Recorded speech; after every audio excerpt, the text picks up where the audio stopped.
Hey, good morning. I thought to talk to you guys. Hii mambo ya election ya mwaka huu. There seem to be a lot of campaign in which people are talking about various things. But no one is really talking about the real issues. You see, at presidential level, people will talk about the economy and policy. At county level, the governors and the senators would be talking about the business level. And on the ground, people would be talking about the technical level. The things that are actually nuts and bolts are MCS problems. Members of parliament would work on policy because they are at national level. But they are also technical people.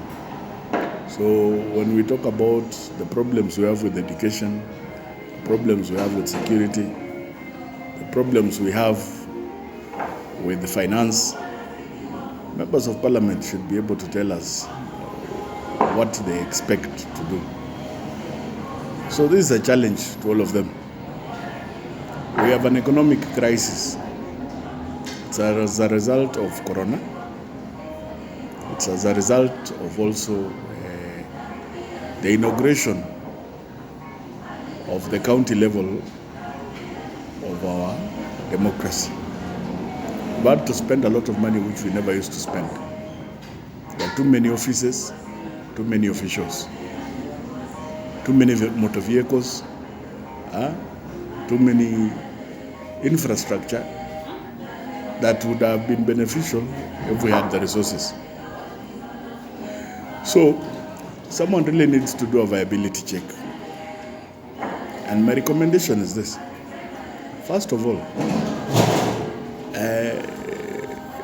for the MCAs, if petrol stations are lacking fuel and you are passing by parking your vehicles, campaign vehicles, right next to a petrol station queuing, how come none of you has gotten to that point where they would say, I will sponsor the purchase of fuel?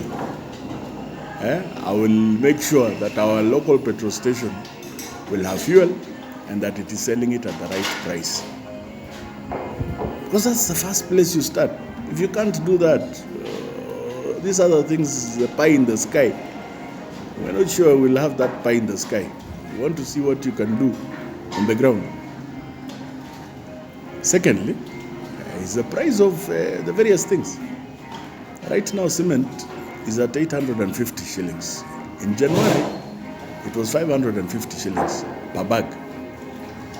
The campaign prices, obviously.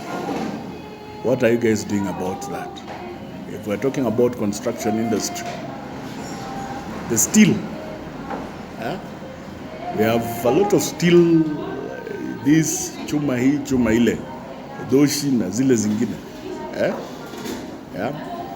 Can you tell us how you'll reduce the price? Mabati, which used to cost 550 shillings a year or two back, it's now costing 1,300. What are you doing about it? Because those are the things that actually build this economy. Those are the technical things. Finally, what are you doing about fertilizer? The minister said 2,800. Go to every cereal board. There's none. Hakuna. Wakulima tu wanapanga laini. Easter, is usually the last day for planting. And we're on the Easter week. If these farmers don't plant, we will not have food. The Minister for Finance has just raised the price of importing maize and wheat.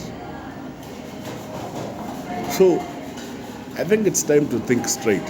And as old people long time used to say, stop having it twisted. I don't know what they used to think was twisted. But I think for me, it's our thoughts. Let us straighten our minds and do what we can for our nation. Thank you.